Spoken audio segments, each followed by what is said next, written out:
एक और बड़ी खबर इस वक्त की, दिल्ली में चुनाव आयोग से मिला है टीएमसी का डेलीगेशन। अभिषेक बनर्जी के नेतृत्व में ये मुलाकात की गई है। चुनाव आयोग से टीएमसी के प्रतिनिधि मंडल ने मुलाकात की है अभिषेक बनर्जी के नेतृत्व में। करीब 2.5 घंटे तक ये मुलाकात चली है। एसआईआर प्रक्रिया में खामियों को लेकर अपना पक्ष रखा है टीएमसी ने।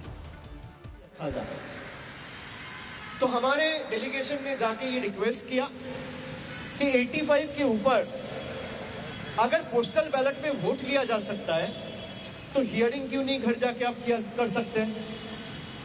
तो उसको ऑनर करते हुए परसों ही रात को एक नोटिफिकेशन सीईओ का ऑफिस से निकाला गया, जहां पे बताया गया कि 85 के ऊपर जिनकी उम्र है उनको हियरिंग में नहीं बुलाया जाएगा।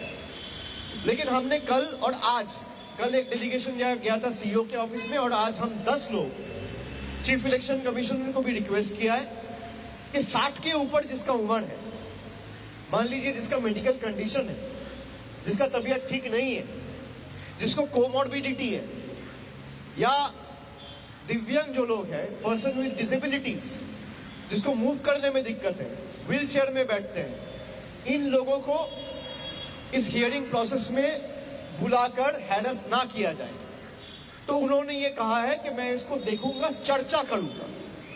इसमें कोई कमिटमेंट नहीं दिया है, पर मैं ये क्यों कह रहा हूं, ये लोगों को समझना चाहिए, जानना चाहिए। पूरा देश में Trinamool is the only party to raise it, both before the chief electoral officers office and simultaneously before the chief election commission in the Nirvachan Sadan Delhi. 3 number, selective targeting और इन्फिल्ट्रेशन का जो एलिगेशन है, जो सिलेक्टिवली लीक करके बंगाल को बदनाम करने के लिए बीजेपी के लोग करते हैं कि बंगाल में 1 करोड़ रोहिंग्या है, बांग्लादेशी है। तो मैंने इलेक्शन कमीशन से कहा कि ये जो 58 लाख लोग ड्राफ्ट लिस्ट में जिसका नाम नहीं उठा है, उसमें से कितने लोग बांग्लादेशी है और कितने लोग रोहिंग्या है, जरा इसकी सूची आप सार्वजनिक करें। उनको फिर से कोई हमें जवाब नहीं मिला, वो कोई सदुत्तर नहीं दे पाए कि जिस कारण से और ऑब्जेक्टिव से इलेक्शन कमीशन एसआईआर किया कि अगर कोई इलीगल इमिग्रेंट इंडिया में रहता है उसको पकड़ के हम लोग बाहर भेजेंगे और उसको वोटर लिस्ट में रहने का अधिकार नहीं है, जो मैं सटीक मानता हूं।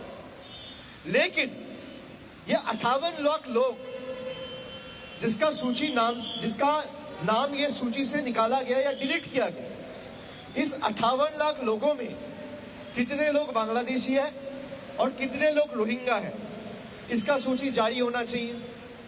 नहीं तो आपने 2 साल 3 साल से लेकर लगातार 21 के चुनाव के बाद, खास करके बीजेपी के हारने के बाद, जिस तरीके से बंगाल को बदनाम किया, या तो माफी मांगिए या सूची जारी कीजिए। कोई सदुत्तर नहीं मिला, कोई कंक्रीट आंसर नहीं मिला। फिर मैंने पूछा कि इतने सारे प्रदेशों में एसआईआर का काम चल रहा है, जहां पे वेस्ट बंगाल के साथ साथ तमिलनाडु, गुजरात, छत्तीसगढ़, केरला, उत्तर प्रदेश, हर जगह पे एसआईआर का काम हो रहा है। वेस्ट बंगाल में सबसे कम डिलीशन का परसेंटेज आया है, 5.79%। तमिलनाडु में आया है 12.57%, छत्तीसगढ़ में आया है 8.76%, बीजेपी का डबल इंजन गवर्नमेंट गुजरात में आया है 9.95%, 9.95%, मतलब अप्रोक्सीमेटली 10%। केरला में आया है 6.65% और बंगाल में आया है खाली 5.5%, 5.79%। तो आप selectively micro observer, district observer खाली बंगाल में क्यों लगा रहे हैं, बाकी स्टेट में क्यों नहीं लगा रहे? उन्होंने कहा हमारे पास ऑफिसर नहीं है। मैंने कहा आप अभी जो एईआरओ हियरिंग कर रहे हैं उसमें भी 10 एईआरओ को बिठा के रखा है, पूरा स्ट्रेंथ को भी आप यूटिलाइज नहीं कर रहे हैं।